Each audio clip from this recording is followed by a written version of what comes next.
I'll tell you what, if we ever changed the currency to like unmatched Tupperware containers to lids, we would be filthy rich in the Deach household. Hello, my friends. Thank you for joining us for the PEBCAK Podcast, a weekly information security show featuring some all-around good people. It is week 49 of 2022. I'm Chris Liu, and welcome to December. With me, I have the Cloud God, who lives in one of the 3 states that consumes the least amount of butter in the U.S. That's funny and ironic, because if you look at my lifetime stats, they're all pretty average until you get to the column that says total butter consumed.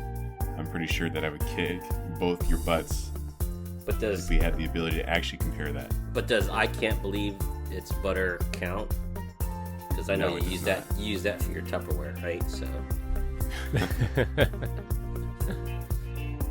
I'll tell you what, if we ever changed the currency to like unmatched Tupperware containers to lids, we would be filthy rich in the Deach household. I'm telling you. Yeah, sounds Where do they about right. go?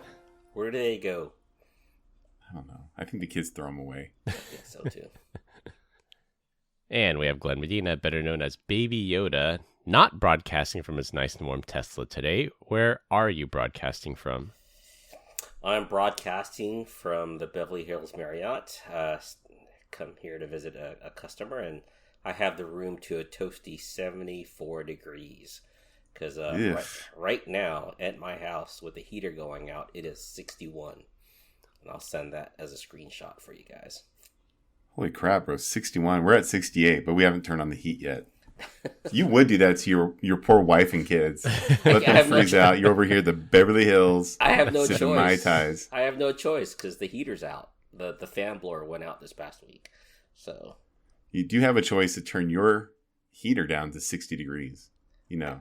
I can't Equality. turn the heater on because No, not the it's one in your broken. hotel room. Oh, You jerk. I like it. I like it. at Suffer with your wife 74. and kids. Oh, I know you do, obviously. Suffer in solidarity with them. It's true. Yeah. No, heck no. Glenn is all about number one. Why do that? Who is number one? Remember that? Or is that number 2? No, that Number was 2. No, Yeah, who's he's talking about who's Austin number 2 Powers. working for? Yeah. Let's tell that turd who's boss. Thirsty. Oh, no guests this week. Combined, we have decades of information security experience and are here not just to educate, but to entertain. We've got 4 awesome stories for you this week, so sit back, relax, and enjoy the show. So on my comment earlier about Brian living in the state that consumes the least butter, the 3 states that consume the most butter are West Virginia, Vermont, and Iowa.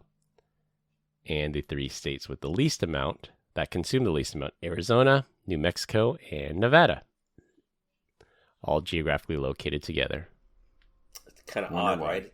It's like cool states, colder states versus warm states, where warmer states probably don't have butter because it'll melt.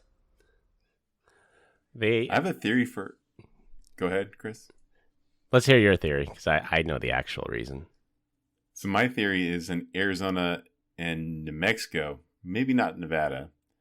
I think large portions of the populations here eat Mexican food. And I think that lard is the flavor of choice when cooking Mexican food as opposed to just butter. But I could be wrong. So you are correct. So West Virginia, Vermont, and Iowa are all in the Northeast. They are influenced by European cuisine for obvious reasons. And Arizona, New Mexico, and Nevada are southwestern states that were influenced by Hispanic cuisine for obvious reasons. And each of those cuisines respectively use a lot of butter and don't use much butter at all. Interesting. All right. Let's go to Iowa. I want to check out their food, see what's actually going on over there. Showed the Iowa State Fair right before the presidential primaries. I think like deep fried stick of butter is on their state fair menu, right? So Pretty sure that's a thing, yeah.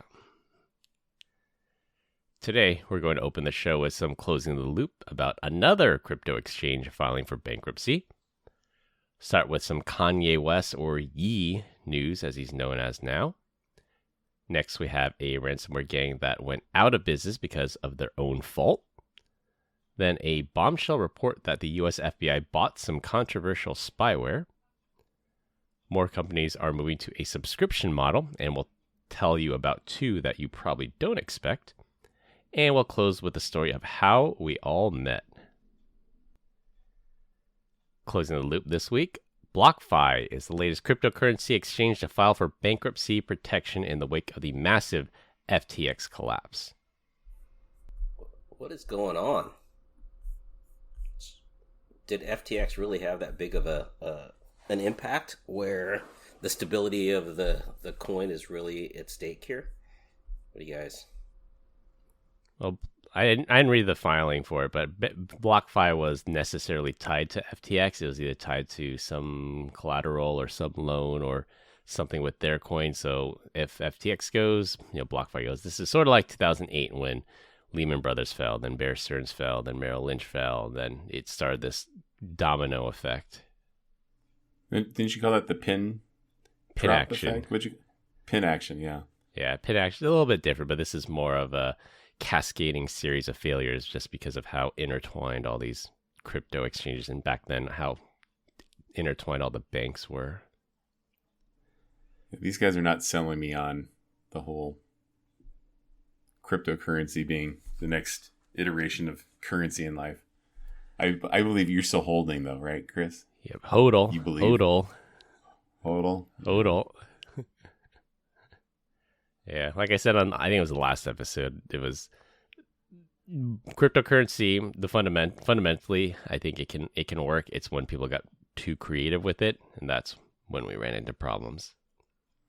Do you think that large banks are influencing it in one way or the other to help not make it so reliable? I think so. I think the banks have a vested interest in seeing it fail. Well, shout out to us on the podcast when we warned our listeners last week about an uptick in fraud related to Black Friday and Cyber Monday. The US CISA also issued a similar warning customers to think before you click.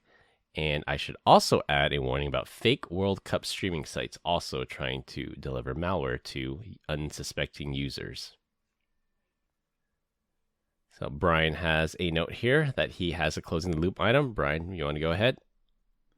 Yeah, I had actually 2. One is be about the World Cup, and do you think that the U.S. government is trying to fix some of these games over there? Because I think the U.S. is headed to the championship or the round of 16. We made it to the next round, which is called the round of 16. Okay, so we're not like it's as I like to call it with college sports. This the Sweet 16 is where we're at. Yeah. If we're gonna point towards March Madness, okay, well that's cool. Well, let's see if they can go anywhere. So far, it's been very boring, right? They advanced because of a 0-0 tie and then a absolute triumph against Iran with a score of 1-0. Yeah, against Iran. Cheeks. Yeah, Iran. Is it? Yep. Yeah, we beat Iran 1-0, and I was curious as to how the Iranian government would react to that because not only did they lose and get eliminated, they lost to what they would call the Great Satan, which is the U.S. So I don't know how comfortable that Iranian team feels going back to their country. Did you hear about that? Those guys are all asking for amnesty right now because they can't go back home. I believe it. But I was just kidding. It's believable though. Yeah. All right, so my closing the loop on the marriage. So a couple of episodes back, I think we had something to do with like funny wedding stories. Yeah.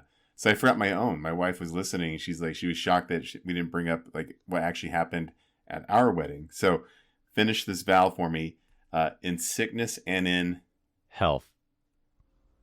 Death. You guys both agree? Okay. Yeah, my wife, I don't know what was going on, but she said in sickness and in wealth. In good times and in bad times. Yeah.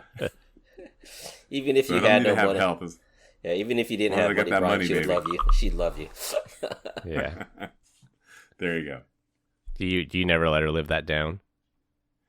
We point back at it every once in a while. I think it's funny. Yeah. So I don't know what to make of it. So it's in sickness and in wealth, which means As long as I'm sick and I have money, I'm good. But if I'm sick and I have no money, maybe I'm in trouble. That's yeah, right. then I think legally those vows no longer apply then. Does it really matter? Is that a vow thing?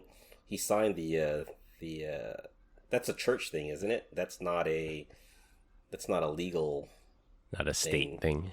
Yeah, not a state thing. Is it a legal binding document? I don't know. We'll have to find out. Actually, I don't want to find out. You'll find out if you ever get sick and have no money. Then that's right. That's when we'll call in the lawyers.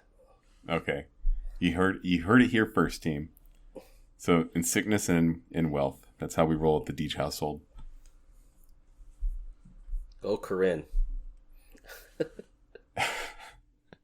For our opening topic, Brian sent an interesting story to our group chat where someone on Reddit reported that they stored a video in their Google Drive account and Google took it down, claiming it violated their terms of service.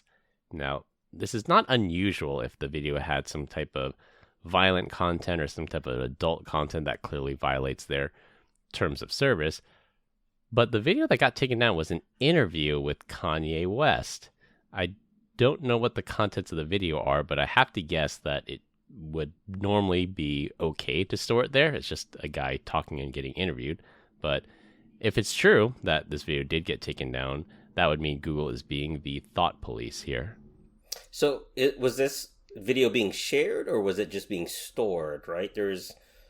I think we've got to get some background on this because if this was just, hey, it's my personal video and I'm storing it there, how dare you reach in, go look at that and take it from me, right? Versus, hey, I'm going to use Google as a repository, but I'm going to share it with you and the rest of the world for viewing.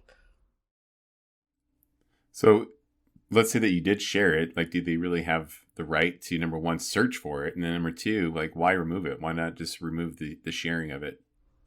True. I don't know. This really chaps my hide. So we'll see. Is this the fine words inside the legalese that when you click, yes, I will abide by everything. The terms of service, yeah. Terms of service, yeah. Yeah, I mean, I think when you click that button, it's my platform, my rules. So it's similar to the Twitter rules, pre-Elon and post-Elon. It's my Twitter, my rules. I get to choose who comes on. I get to choose who gets kicked off, who gets deplatformed. That's probably the shield Google is going to hide behind. I haven't been paying much attention to all the Kanye West stuff because I don't think I follow him, or is this not in my scope of things? But my wife shared one video with me, and as crazy as everything it sounds with him that's going on, like he literally sounded like he was just like, at least with the Adidas thing, he was just trying to get out of the contract that he was in. And so by posting a stupid tweet of some nature that may have been horrible, I have no idea, was enough to get him out of like a multi-million-dollar contract and let him have his creative freedoms back, which is kind of wild. Because when you look at it from a tweet, you're like, oh my gosh, this guy's insane. But on the back end, it's just clever. I don't know. Maybe I'm wrong. What do you guys think? And by the way, I have no idea what the tweet said, so I don't want to bandwagon here and be like, yeah, go Kanye. And, anyways, he's over there. He's like, kill all the white people. I'm like, oh, wait a second. Yeah, I think what sparked the controversy was he's made some anti-Semitic remarks, and I think he since doubled down on that. And like you said, he was on Twitter saying, or not, it was an interview. He says, Adidas can't cancel me. No one's going to cancel me. And then Adidas cancels him the next day. But I've heard people, like intelligent people, not talking heads on the news. Like I've heard actual intelligent people talk about it. And the consensus seems to be he's having a manic episode because some of these people know people that actually go through, they have diagnosed mania. And they said this is actually very common for people when they're having a manic episode to say things they don't mean, say very, very offensive things they don't mean, and it just happens when they're not taking their medication. So if he is diagnosed with mania, and what supports it also is some of these rants and things he's done in the past that we think he has mania. He's probably not taking his medication, and if he were to take his medication, he might snap out of it and become the normal Kanye West that again. But like I said, I'm not supporting Kanye, right? But some of the things he's saying is like, hey, all these things that are happening to me, I'm not getting any visibility, so maybe he does have to act out in order to hear this. I don't know. Like I said, I'm not a supporter of Kanye. Don't, like I said, it's just kind of like, hey, how does he get onto a platform and voice his frustration with some of the things that are going on contractually with him? All I know is if he releases any new music, it will probably be well received. I guarantee it's just going to be old Kanye West. It'll be straight fire. I don't know what people, the hip, the cool things of saying anymore. And probably the same thing. I never really got along with any of his clothing line or his shoes. I think, Chris, you owned a pair of Yeezys. I think I remember seeing that. I never did. But I guarantee you that he'll probably come out with some really cool things again because he's unlocked that part of his brain where it's just pure craziness, but unfortunately it doesn't come with a filter. Wait, Chris has a set of Yeezys? Really? Yeah, I have Yeezys. Those things aren't cheap. Well, he would wear it when he was changing the tires on his car. That's how much money Chris got. I'm telling you. Yeah, it depends. Some of them on the resale used to go for a lot. I think when that whole Adidas dropped him thing came out, and my other buddy's a sneakerhead too, we were messaging back and forth like, is this good for the value of the sneakers because there's never going to be another pair of Yeezys released again, or is it bad because it's got the negative connotation? But we'll see. I think people bought them not because they were Kanye West shoes. I think they bought them because they, one, liked the look of them, and then two, they were supposedly very, very comfortable. Yeah, that is true. They were a bit out there. It was a bit of a stretch for me to get my first pair, but I'm like, these, I could rock them, and they are very comfortable because they use the Ultra Boost that Adidas has. I love that it's a stretch for you instead of a liar. The style? It was a stretch for me. Oh, I thought you meant financially it was a stretch. No, the style. Because it wasn't my style. Like I'm the normal, core Ultra Boost. Yeah, exactly. Yeah. Then to have these like zebra prints and things where you are not straight laced, Chris. Look at you. You're wearing a Christmas sweater already. Like, come on. And I think those reindeer are humping themselves. It's Mickey Mouse. Oh, my bad. I don't know how you could possibly confuse the two. No, that's my word against yours. There's no proof. All right, screenshot taken, and check our Instagram account. There's no way you're posting this. Look, everyone, he changed shirts. All right. Mickey Mouse went on now. Since you said change shirts, for our first topic, this will be our ransomware story of the week. For over 2 years, security researchers have been quietly decrypting victims' files of those who got locked by the Zeppelin Ransomware gang. Security researchers discovered a flaw in the encryption algorithm Zeppelin used and kept that flaw quiet because if the flaw was published, Zeppelin would immediately fix it. When a victim got their files locked, they would contact the US FBI or their respective law enforcement agency, and that agency would refer them to this group of security researchers who would decrypt their files for free. The Zeppelin ransomware gang recently announced that they are winding down their operations. Guess why? Because no one was paying the ransoms. So yeah, the article was actually pretty interesting. So the thing that kind of stood out to me is, number one, they were encrypting with a 512-bit key, RSA key, which is already a challenge to anybody with, a credit score and a heartbeat. I think it was back in 2000 is when at least 1024 was a thing. But even then, by today's standards, that's terrible. Everyone's doing at least 2048 or elliptical curve. The problem that they had is that key was at the bottom of the encrypted file. So they were able to extract it. And then once they did that, it was just a RC4 hash, which is problematic all in itself. And so then you're left with this private key and the 2048-bit RSA key that was kind of embedded inside of all of that. And then I think all it took for them to kind of brute force this was some what was GPU 800 time. Some GPU time. I think specifically it was 800 CPUs on 20 servers was able to kind of brute force it and get its way in. And I think those servers were donated by some, I don't remember the company, but they should get a shout out. They donated their CPU, GPU time and said, yeah, have at it, help these people out.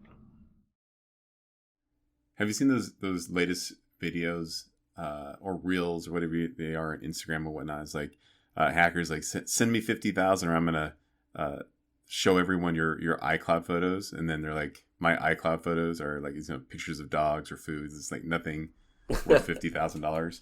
Yeah. No, the other iCloud photos, the one in the hidden folder. No. Yeah. See, I'm smart enough not to use that one, Glenn. So next time we're together, we'll ask you to open that one up. Let's see what's going on in there. That's right. The funnier meme that I saw was the email that you get that says, I've hacked your webcam, I've recorded you doing something naughty, send me $500, I'm going to send it to all your friends. And then the response, some security research response says, I will pay you $500 if you tell me how to get my webcam drivers working on Linux. I think you're going to say, you know, like, good luck finding any friends. I don't have any. Yeah, check out the article though. It goes pretty in depth, and it shows all the encryption flaws that this company or this ransomware gang did, and that's always the heart of it. If the crypto isn't solid, then the whole business model falls apart because people just got to get their files back for free. You would think it wouldn't be that hard to do it. I think, or to fix that from a ransomware standpoint. I remember looking at the Zeus one, which is like the man in the browser type of attack, where it's like it hangs out in your browser and you can capture all the keystrokes and send it off. And they were like, the command and control was sending it over an RC4 channel. Yeah. And so again, it's just a matter of time before you can reverse engineer that and then see exactly what kind of information, where it's going, manually middle it, and then do your own nefarious things with it. Yeah, your crime syndicate is only as strong as its weakest hashing or encryption algorithm. But if you're that good to like do things like this, like why would you be using poor encryption? Is it just two different parts of the brain, you think? It's laziness. It was either laziness or they took a piece of ransomware off the shelf, somebody else's laziness. Yeah. It's so easy to do encryption correctly nowadays. You would think that it would just, it's kind of top of mind. Yeah, like it is and it isn't, because when we're looking at post-quantum crypto algorithms, like there was a algorithm that made it to, I think it was the final stage. It was about to be selected, and then some math nerds came in and said, the crypto is strong, but you did the math wrong, and it was easily cracked by a regular CPU because they didn't do the math correctly. How do you not do the math correctly?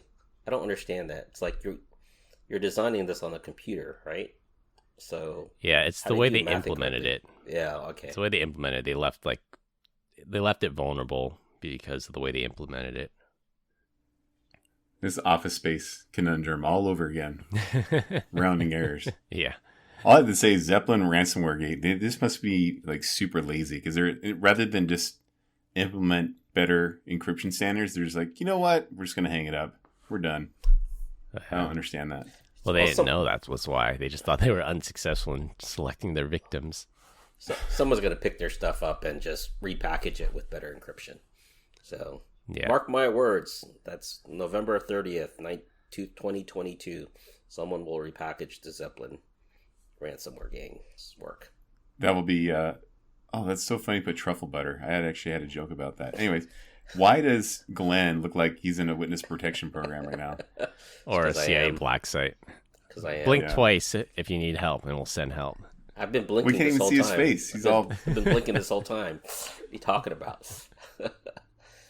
For those of you watching, me and Chris have adequate lighting. We can see each other on the webcam recording, but Glenn is like, has a very bright background. Well, now I can see your cheesy little face. All but right. before then, it was cheesy.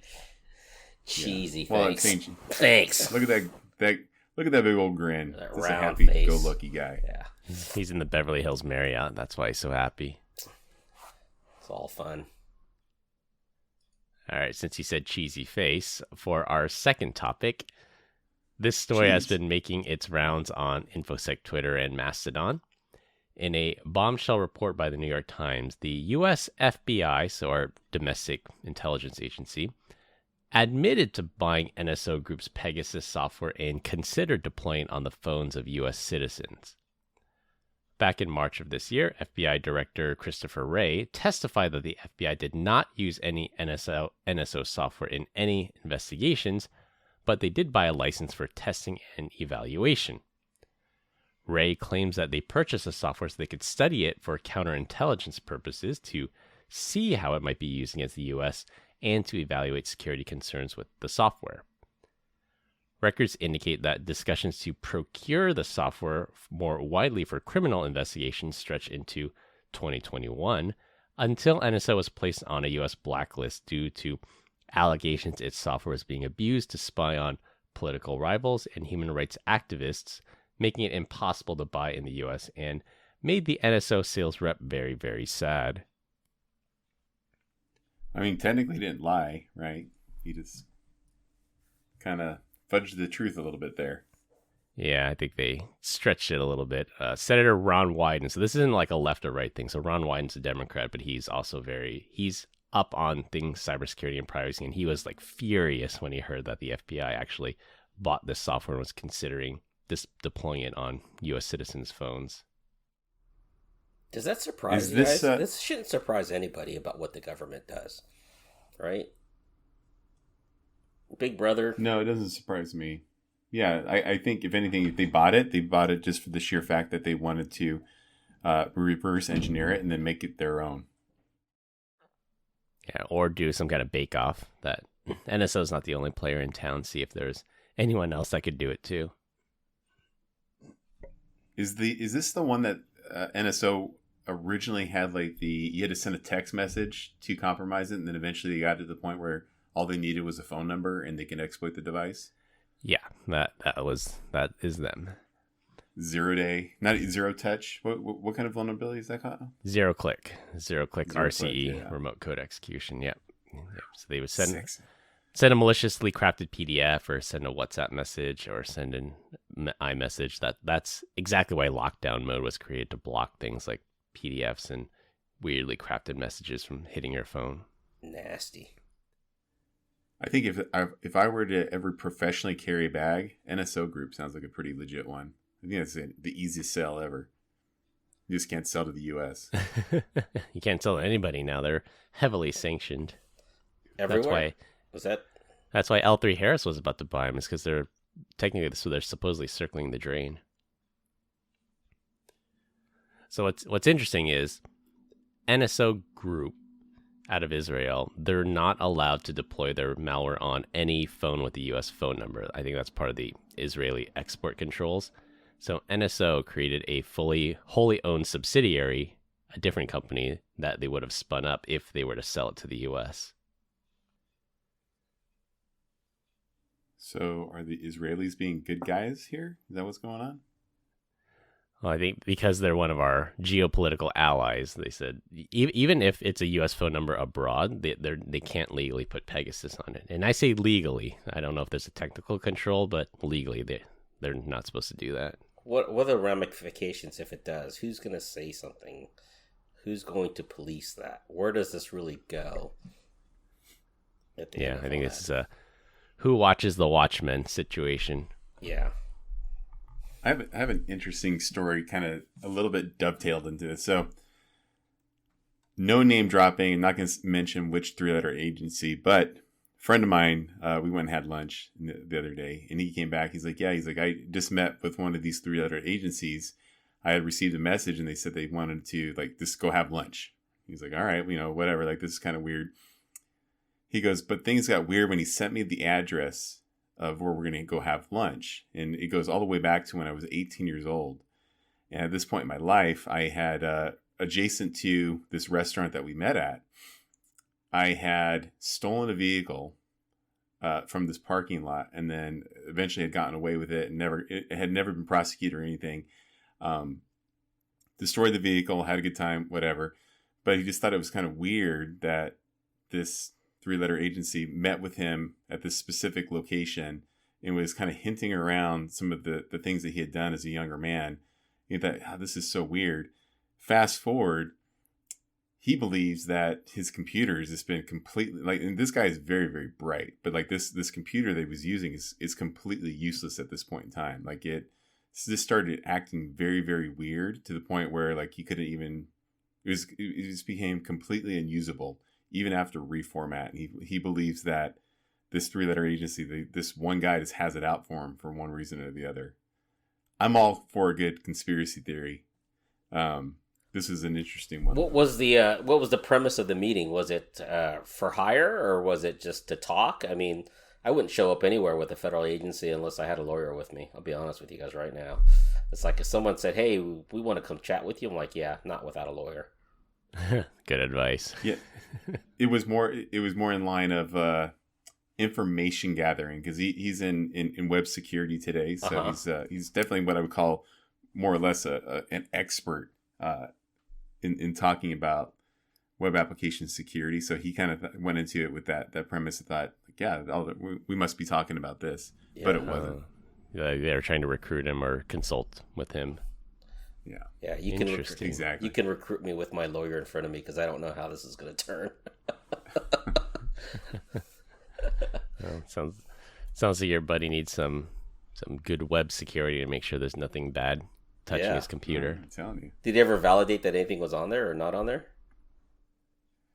He ended up having to. What did he do? Last I heard from him was he reformatted the computer and it's still just useless. So he's just like gonna have to buy a new one. Doesn't know what else to do with it.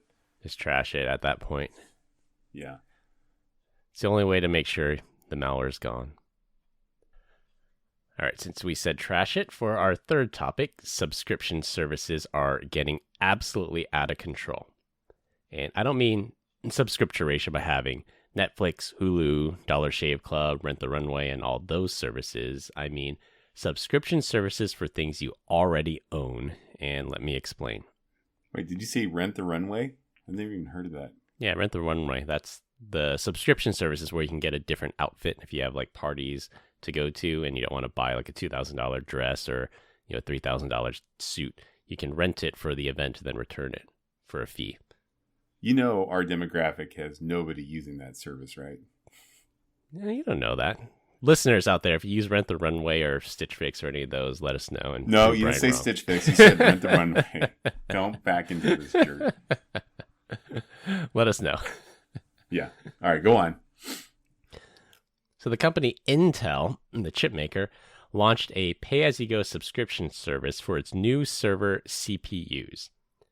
If you want to turn on advanced features such as software guard extensions, SGX, or dynamic load balancer, well, there's a monthly fee for that, even though the CPU already has the hardware to do all those things. The other headline I saw is that Mercedes, the automaker, is charging $100 a month if you want faster acceleration for your car. What does that $100 buy you? About 1 second off your 0 to 60 time.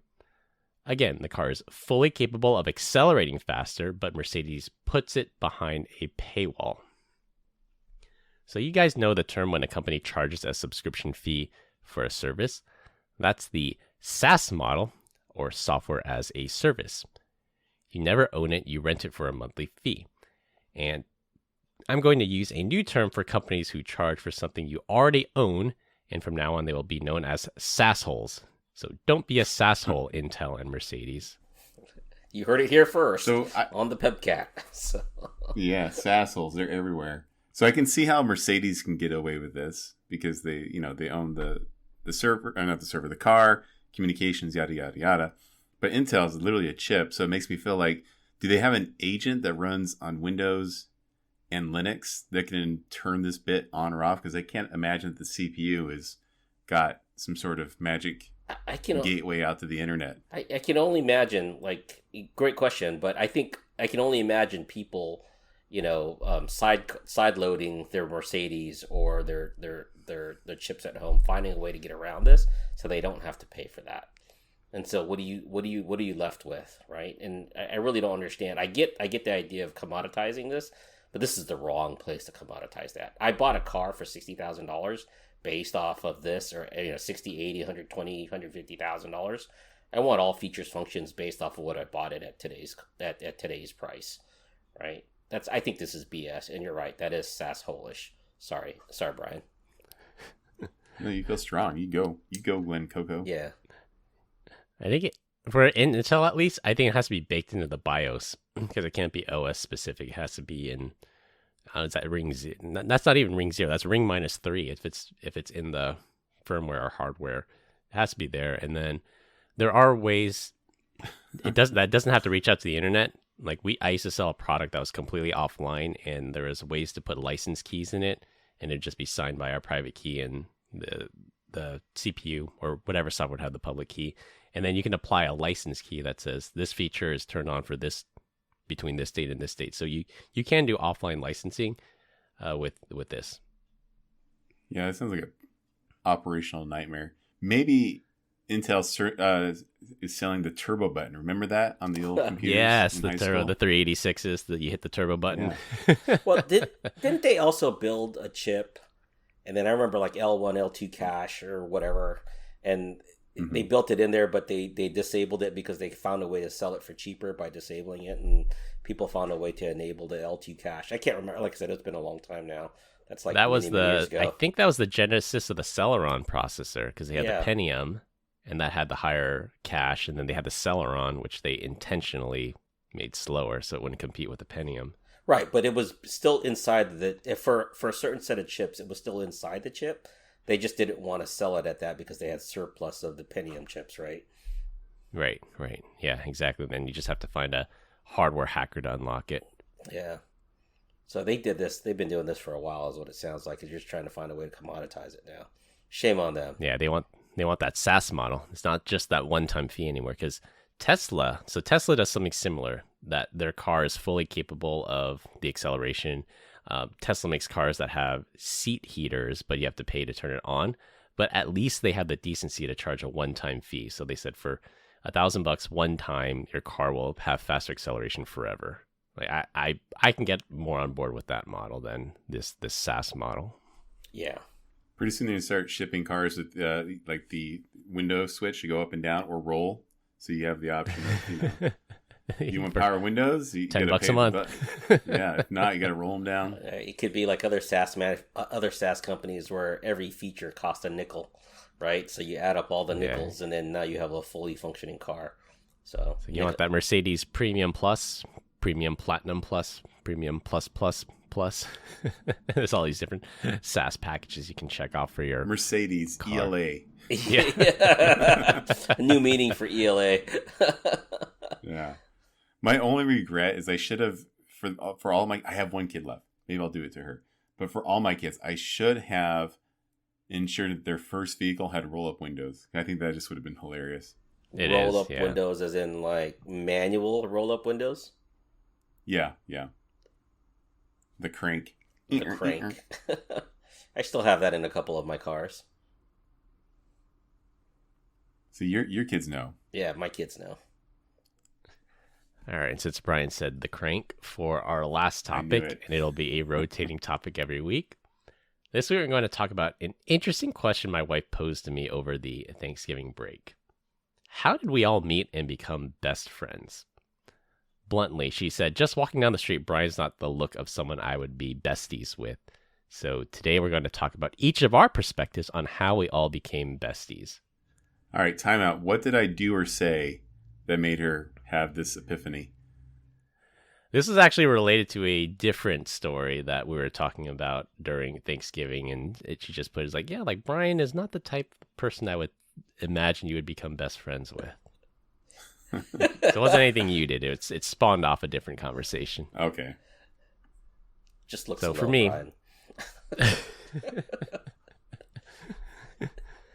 For me, I met Brian first at, I think it was at the SE boot camp we had in headquarters, and I think you were a relatively new hire then, and we hung out there, and I remember it was the SE boot camp where Lap brought in that food truck, and we were all eating outside, and it was pretty early on in your tenure here. And I think it's also important to note that the cast of characters we're going to talk about today we all reported to Guy. So Guy was that guest we had on our podcast, and all roads lead back to Guy. And if you remember correctly, Guy is the Israeli doom or gloom guy. Yeah, that hired both of you but not me, but I reported to him for a long time. So I also remember helping Brian back when we were on Google Chat that when you couldn't get SSL inspection on your personal blog website, and I Nmap scanned your site and found out you were doing TLS 1.2 strict when we didn't support it yet. And there were a few Easter eggs in the HTTP headers that you used too, so I think we hit it off after that. I also befriended Todd, who I interviewed before he came on, and he was friends with you back in your F5 days, so we were the three amigos. Wow, that's cool. So my story is a little bit different. This freaking Chris just starts texting me out of the blue. I'm like, who is this guy? Like, why won't he leave me alone? Just all the time. And eventually I had to add him as a contact. But that was just who I was back in the day. I was very much like utility focused. Like, who is this person? How can they help me? And then, this is a tool in my tool belt. And then I just move on. I wasn't interested in having friendships with people. Chris wouldn't leave me alone. Was that also the like, who the hell is this guy? Who is this person that's Nmapping my network? Well, no, we were working on that together. Oh, okay. That made sense. But I just remember, like, out of nowhere, it was just a group chat between me, him, and Todd. I'm like, what the hell? Like, why? what is going on here? That's awesome. All right, and then for Glenn. So Glenn was hired by Guy, and I was his onboarding buddy. And he was also one of the few Asian SEs we had here at Zscaler, so we immediately had that in common. I became friends with Glenn and brought him into the fold when I figured out he was one of us. And when I say one of us, there are two types of employees. There's someone who's a corporate cutout that follows the corporate script and follows all the rules to a T. And the cutout always asks for permission before acting. Then there's the player, who goes with the flow and asks for forgiveness instead of permission. Spending a bunch of time and traveling with Glenn, I immediately knew he was a player, so I knew he would fit in with our group and brought him into the group chat. Well, thanks, Chris. I appreciate that. I'll be honest. I was a lot nervous trying to live up to the Chris Louis code, knowing that you had your own blog, weekly blog. I was like, how do I ever match up to someone of Chris's stature here? And you are a stand-up guy. Not only that, but ended up being a really good mentor for me at Zscaler, just from a technical standpoint. Because man, who? I mean, people are listening right now. Have you ever gone to Chris and he tells you, ask him a question, and he goes, I don't know.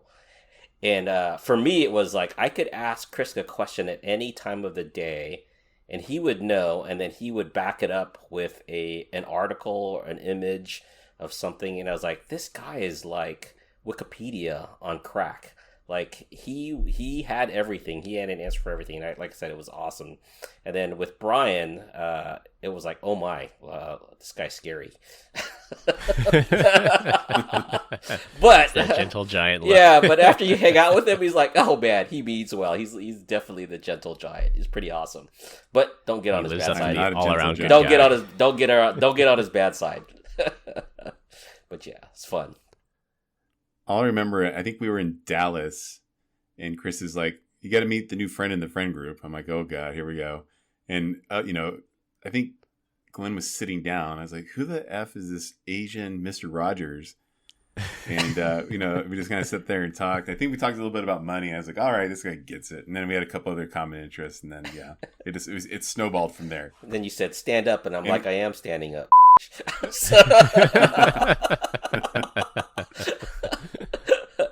And, I am a company guy. I don't know what you're talking about being a player here. I follow all the rules, Chris. That's I do right. not bend. There's no gray. How dare you? Yeah, I forget. Our bosses are listening to this probably. Hey, we get stuff done. That's right. That's the company motto. Just get stuff done. That is true. All right. Well, we continue to get great comments about our dad joke of the week. Dad joke of the week. This week, Glenn's up. All right. I don't know if we did this one already. So because we're closing in on 100 jokes, right? So don't mess this up then. I know, I'm telling you. What is the biggest lie in the entire universe? That guac is free. No. No one knows. Everyone knows guac isn't free. Come on. Yeah, that's why I said that's the biggest lie. I think, like I said, this is bringing back. I have read and agreed to the terms and conditions. I know we talked about it, but I don't know if we ever used that as a joke. I don't think we ever used it as a joke, but yeah. Good one. Womp womp. Wah, wah, wah. Hey, one thing I do want to bring up next time for one of our next episodes, maybe for the 100th, what we'll do is we'll do a dad joke session where we'll have a list of dad jokes and see who can make the first one to laugh, and then the person wins if we can get someone to laugh on the dad joke. That's actually a good one. I try not to laugh challenge. Yeah. All right. We could do that for We'll put we that could do in that as for a the future one. topic. Yeah, there you go. I'm totally winning this one. All right, to wrap things up, BlockFi filed for bankruptcy in the wake of the FTX scandal. The Zeppelin Ransomware gang shuts down because no one was paying. The US bought NSO Group's Pegasus spyware. Don't be a sasshole, Mercedes and Intel. And we are the best 3 friends that anyone could have. That's all I have for this week. We hope you enjoyed this week's episode. You can find us all on LinkedIn. Links will be in the description. Follow us on Instagram at PEBCAK Podcast. Thank you to all our listeners and subscribers who rate us 5 stars in the iTunes Store and Spotify and left us a review. We appreciate you all spreading the word to help grow the show. The best way to find us is to search for the PEBCAK Podcast on your favorite podcast listening app. For our co-hosts Brian Deitch and Glenn Medina, I'm Chris Louie. Thanks for listening. We'll see you all next weekend as always. Have a nice day. What do you think sassholes smell like? See, look, I just won. That's a good one.